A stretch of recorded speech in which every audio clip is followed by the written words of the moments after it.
Hey, I'm Ryan with One Discovers, and today we're going to unbox AMD Ryzen 5 3600X. I was waiting for the Zen 3 to come out and see what they had to offer, but it didn't really seem like it was worth waiting for. The 3600X is going to be fantastic for what I need anyway. So let's see what comes with the 3600.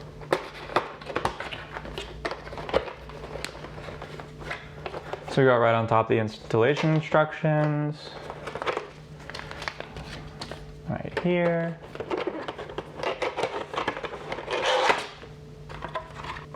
Basically an important README for talking about making sure you update your BIOS so that the CPU is updated and supported for your MOBA.